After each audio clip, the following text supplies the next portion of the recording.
Welcome, everyone. I'm Spiro. Thanks for tuning in. The big news this week, of course, is that President Trump and his wife, the First Lady, both tested positive for COVID, and they are showing mild symptoms. Or at least that's what we're being told at this point. According to his doctor, the diagnosis was determined using the PCR test, just like everyone else we are told who has the virus. Now, the PCR test was invented in the 80s by an American biochemist named Kary Mullis, which won him the Nobel Peace Prize a decade later.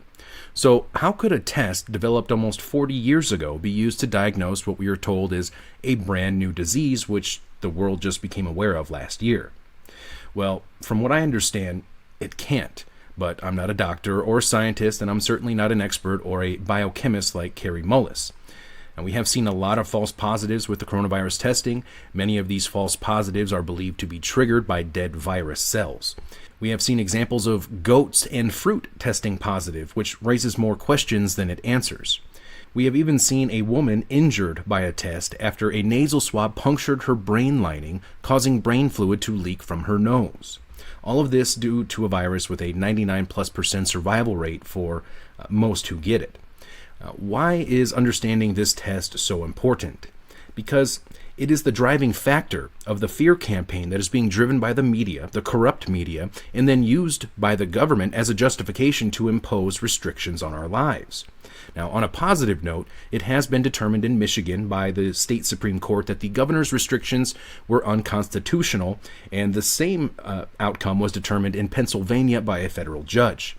Now, in this video, I'm going to play several different clips from people who are doctors, in addition to clips from the inventor of the PCR test himself. And I am fairly confident by the end of this report, you will come to the same conclusion that I have, that we are being lied to. Now, let's start with Kary Mullis, the inventor of the PCR test. I want to ask this to Kary. How do they misuse PCR to estimate all these supposed free viral RNAs that may or may not be there? I think misuse PCR is not quite. I don't think you can misuse PCR. No, the results, the interpretation of it. See, if you can say, if they could find this virus in you at all, and with PCR, if you do it well, you can find almost anything in anybody. It starts making you believe in the sort of Buddhist notion that everything is contained in everything else, right? I mean, because if you can amplify one single molecule up to something that you can really measure, which PCR can do, then there's just very few molecules that you don't have at least one single one of them in your body, okay? So that could be thought of as a misuse of it, just to claim that it's meaningful. But the real misuse of it is that you don't need to test for HIV. You don't need to test for the other 10,000 retroviruses that are unnamed also in the subject. See, somebody that's got HIV generally is going to have almost anything that you can test for because they have definitely been. HIV is a fairly rare virus.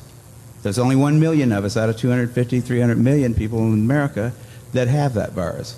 So you have to get around, either your mother had to have it and pass it to you, or you have to really be paying a lot of attention to people that do have it and paying only attention to them and get a pretty good chance of getting it that way. It's hard to get it, but if you have it, there's a good chance you've also got a lot of other ones because you've been in the market for it's been possible for you to get a lot of. To test for that one and say that has any special meaning is what I think is the problem. Not that PCR has been misused. It's like. It's not an estimation. No, it's a really quantitative thing. It tells you something about nature and about what's there, but it allows you to take a very minuscule amount of anything and make it measurable, and then talk about it in meetings and stuff like it is important. See, that's not a misuse. That's just sort of a misinterpretation. It is. No, there's very little of what they call HIV, and what's been brought out here by Philpott and Isai already. The measurement for it is not exact at all. It's not as good as our measurement for things like apples. An apple is an apple. You know, you can get something that's kind of like, if you got enough things that look kind of like an apple and you stick them all together, you might think of it as an apple. But and HIV is like that. Those tests are all based on things that are invisible, and the results are inferred in a sense. PCR is separate from that. It's just a process that's used to make a whole lot of something out of something. That's what also, it is. But it's not. it doesn't tell you that you're sick, and it doesn't tell you that the thing you ended up with really was going to hurt you or anything like that. That's what it's not. So even if you believe in HIV, it can't tell the difference between virus particles or active live virus. I mean, there's a lot of questions. So I hope you caught that. Towards the end, in particular, when Mullis is talking about tests, well, he differentiates PCR from tests. He calls it a process to take a tiny amount of something and make a whole lot more out of it. Mullis also, very importantly, states that PCR does not tell you that you are sick, and it does not tell you that if what you have will make you sick. So right there, according to the inventor of PCR himself, it is not capable and should not be used as a diagnostic test to determine false or positive test results. Yet this is the standard test being used worldwide to diagnose. Then, based off of those results, the government imposes COVID-1984 restrictions around the world. Now, it looks like a fraud to me. So what would Kary Mullis say today about PCR as it's being used as a test for COVID? Sadly, we will never know, because Mullis passed away at the age of 74 on August 7th, 2019, just before the outbreak began. The official cause of death, pneumonia. But we can gather an idea of what Mullis might have said based on what he has said in the past regarding AIDS and HIV. The first time I really questioned it, I was working on a project where we were measuring HIV in people's blood at this place called Specialty Laboratories in Santa Monica. I was just a consultant there. I came in about 3 days a month, and we were working on that, and at some point we needed to re-up our grant from the NIH to work on that, and I had to write it. And so the first line of that was, HIV is the probable cause of AIDS. And I wrote that, and then I said, well, I need a paper, some kind of scientific paper, to reference that statement, because when you make a statement like that, that's like a fact. You need to say, here's how come I know that, right? You put a little 1 if it's the first statement you've made, and then you put down at the bottom of the paper you have a 1, and you say, here's a paper by somebody that describes why that statement is true, right? And so I said, well, what's that? I don't know. Let me think about, what is that paper? Who do I go to for that? And I looked around. I asked a couple of virologists at that company, and they said, no, you don't have to reference. I said, I have to reference that because I don't know where that came from. How do I know that? And it turned out that nobody knew it. There wasn't a scientific reference, like a paper that somebody had submitted with like experimental data in it and like logical discussion and said, here's how come we know that HIV is the probable cause of AIDS. There was nothing out there like that. Nothing. Can you talk about your experience when you met Luc Montagnier for the first time and you questioned him about his, whether he had a reference for HIV, since he is the one who... By the time I met Luc Montagnier, I had met a lot of AIDS researchers at meetings, and I had always gone up to them. If they talked like they knew about HIV and AIDS, I always went up to them afterwards and I said, where can I find a scientific reference that I can use for my... Remember I said I had a sentence there. It said HIV is the probable cause of AIDS, and I needed to have that backed up by something before I could write it and submit it. And I went around, I asked a whole lot of people. I said, well, the people, I can't find it. First I looked for it, just in like computer searching kind of stuff like that. But then I said, there's got to be somebody that knows this. So you go to experts and ask them. And so I asked all these people one after the other, and none of them had it. None of them. And I was getting really freaked about that. That's when I first started saying, they don't know. Nobody really knows. This whole thing is a big sham. It's ridiculous. But then finally Montagnier came to there was a special little seminar down in San Diego where an old friend of Robert Gallo's, Flossie Wong-Stahl, was opening up a Department of AIDS research down at San Diego. They had lots of money involved, federal money, and they had Montagnier come there and give a talk. And after that, they had a little wine and cheese thing, and I went over to Montagnier afterwards, and I said, Dr. Montagnier, I can't find a reference. I can't find a reference to go with the statement, HIV is the probable cause of AIDS. I'm sure you can help me. And he knew that he probably should be able to help me. And he said, well, why don't you quote this new work, and by new he meant like something that came out this year, right? This new work about a virus that can kill monkeys. Or I think it was not monkeys, it was like something related to monkeys, some kind of a little ape. And I had read that and I said it was like supposedly going to be a model system for studying AIDS, that somebody had figured out some kind of retrovirus that passing it back and forth between various mammals, they could finally put it into chimpanzees and kill them. And it killed them in about a week, and it didn't kill them there was nothing like AIDS there. It doesn't kill you in a week. It was just totally ridiculous. None of the symptoms were the same. And I said, well, I read that paper, and I didn't see any connection between that and AIDS, and I don't think that would be I wouldn't want to use that as a reference. And I don't remember exactly what he said, but I know he walked away. Oh, no, before he told me about that paper, he said, why don't you use the NIH, like the CDC report?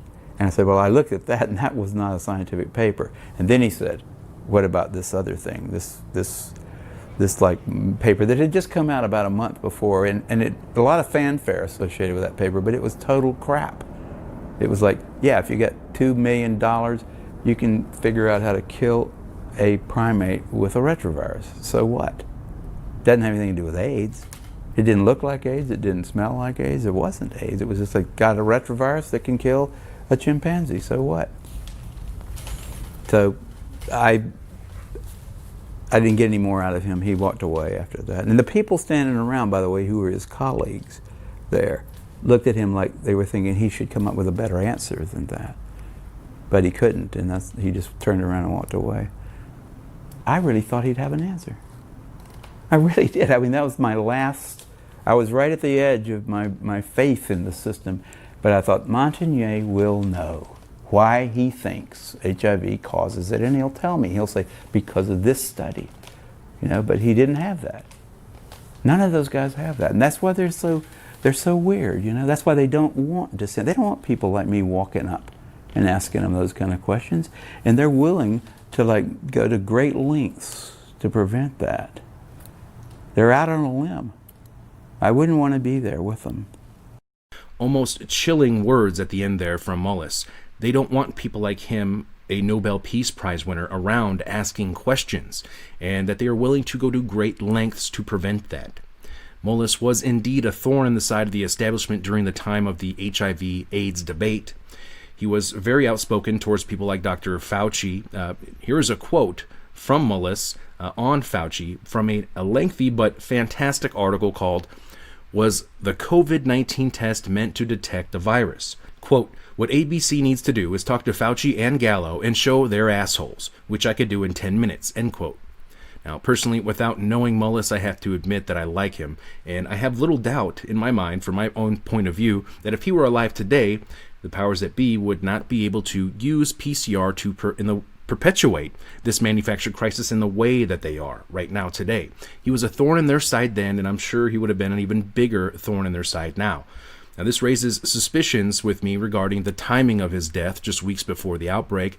No disrespect to the family, and I have no proof at this point to go off of that, but again, the timing does raise some questions, I think, that should be looked into.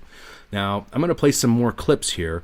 Some of these clips were sent to me. Some of them were put together by other people doing some great work out there, showing how the manipulation is taking place, and several examples of doctors calling out the lies. Good afternoon. And we're starting off with the overall rates in terms of confirmed cases. As you can see on this graph, the numbers are now going up, and going up really much more rapidly. The test that we have for the virus does not tell us whether we have an active virus in a person. It's been called by the media a case. And the UK has recorded almost 3,000 new cases of coronavirus. The rise in the number of cases that we've seen today is concerning. A case is when someone gets sick from a disease. That's completely different from a positive test. It's not a case at all. It's just that we can detect that at some time in the past, perhaps, there has been viral infection, but it's probably been removed now.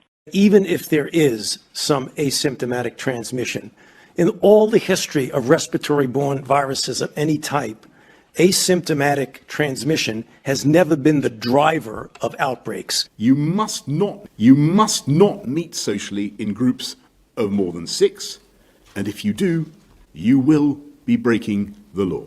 It has what's been calculated as an infection fatality rate. That is, if you catch the infection, probability of you dying is 0.3%.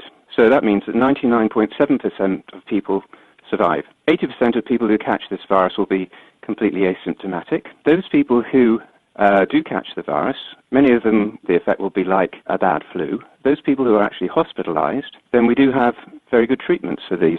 And anyone breaking the rules risks being dispersed, fined, and possibly arrested. As your Prime Minister, I must do what is necessary to stop the spread of the virus and to save lives. The government reaction is causing more deaths now and will cause far more deaths in the future than the virus itself. Positive tests do not equal cases. Very important to remember, and I think that many would agree the response has been worse than the crisis itself.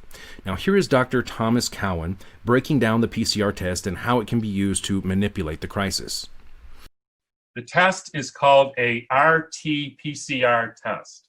It's otherwise known as a viral load test. And the test is a surrogate test. It was developed by a guy named Kary Mullis, who was given the Nobel Prize in Chemistry for essentially inventing the technique of this test. And he said very specifically, you cannot use this test to either prove infectious etiology or to diagnose an infectious disease, which of course is interesting because if you can't use it to diagnose an infectious disease, that of course begs the question of what can you use it for? But let me back up here and describe what a surrogate test means, because this is very important to understanding the situation we're currently in. A surrogate test means that in a situation where you're trying to prove causation, you have to have a gold standard test. And those postulates, like with meningococcus, that is a gold standard test. It's reliable 100% of the time. You cannot use a surrogate test to prove anything. And that is what is happening with these tests. So what is the surrogate test? So remember that we don't have a gold standard. We don't have isolation, purification, reinfection. We don't have viremia. We don't have millions of copies demonstrated on an electron microscope. We essentially have no idea who has this coronavirus disease. So then they take a piece of one of the coronaviruses, the new one that they found. It has a new RNA sequence that hasn't been found before. They take one of the sequences, which they say is unique to that particular virus, and they do something called amplify it. And what that means is you take in your blood, you'll have one copy of this sequence, and it's too small, you can't find it. So you stimulate it, and this is what Kary Mullis came up with. You stimulate it, it makes 2 copies, that's 1 cycle. You make 4 copies, that's 2. You make 2 to the 20th copies, whatever number that is, that's 20 cycles. And what you find with this test is that once you put it through approximately 36 cycles, then you start to see the color change that tells you it's positive. So if you do 35 cycles, it's still too small to see. If you do 36, you start to see it, but you get false negatives, even though you don't really know which is a false negative because you don't have anything to compare it with. So then you do 37 and you see it, 5% of the time of people with these symptoms, and you say that's the number. But here's where it gets interesting. If you do it 40 times, you start seeing a lot more positives. And then here's something else to know. If you do it 60 times, so if you amplify it over and over and over again, it becomes positive with 100% of the people. Let me say that again. If you amplify it 60 times, it will be positive with everybody. That means that everybody has a piece of this RNA somewhere in their cells or in their genome or somewhere in their secretions. All you have to do is amplify it enough. And the problem is we don't know how many false positives or false negatives there are because we have nothing to compare it to. And if all biological tests have false positives, so if you test 30 million people and you have a 1% false positive rate, then 300,000 people by definition will test positive, and then you have an epidemic. And then if you want to demonstrate that the epidemic got better, all you have to do is lower the amplification cycles to 35, and then suddenly your vitamin C or your vaccine or your chloroquine or whatever you did worked, and now there's no more people testing positive. That is fraught with problems, and that is the problem. And unfortunately, with every country has their own standard of what kind of cycles they put it through, the number. So you see very different numbers coming out of very different places, depending on the number of amplification cycles that they're standardizing their test to. And I hope everybody is getting the point that this is a crazy situation. A crazy situation indeed. A manufactured crisis, in my opinion. A very astute point made by Dr. Cowan. Depending on the amount of amplifications, you can affect the positive or negative rates. So you could have a very high amplification rate in the numbers and therefore would have a very high positivity rate in the cases or the tests, right? Then you roll out the vaccine and lower the amplification during the tests, and then you would get less positive cases, right? And hey, wouldn't you know it, then you have an effective vaccine. Now, this last clip is from Florida's Governor Ron DeSantis having a conference last week speaking with a doctor about testing, contact tracing, and the lockdowns. By the way, Governor DeSantis said previously that Florida would never again lock down while he is governor. I wish my governor would say the same. About just general testing and PCR testing, whether you should test asymptomatic people, just symptomatic, how many contacts. Dr. Bhattacharya, what is the this asymptomatic testing with PCR, but particularly I think one of the things that's been put out, the New York Times had an article about a month ago looking at some of the test results in New York and in, I believe, Nevada and Massachusetts, and they found that because the PCR tests are so sensitive that up to 90% of the positives were not identifying live infectious virus. And then I think there's other studies that have come out. I know Oxford's Center for Evidence-Based Medicine says that if you have such high sensitivity, you cannot be there's no guarantee you're even identifying live virus.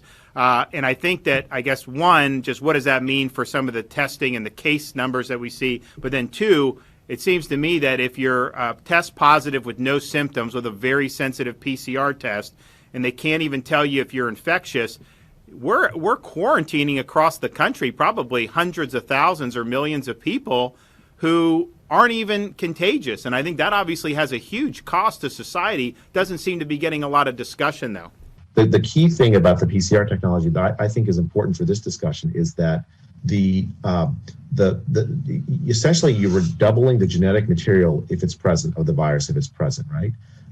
If you have a very tiny amount of the virus, or if it's a viral fragment that's not actually that your body has successfully attacked, your immune system is successfully attacked, then what you're amplifying is something that's not going to pose any risk either to you or to others. So you're asymptomatic. The PCR, you're positive with the PCR. It's not a false positive in a technical sense, but in a functional sense, it's a false positive. Epidemiologically, it's a false positive, right? I'm not going to infect you, even though I have this even though I'm PCR positive, because it took so many doublings to reach the point that we can infer that there really wasn't very much genetic material for the virus present to begin with.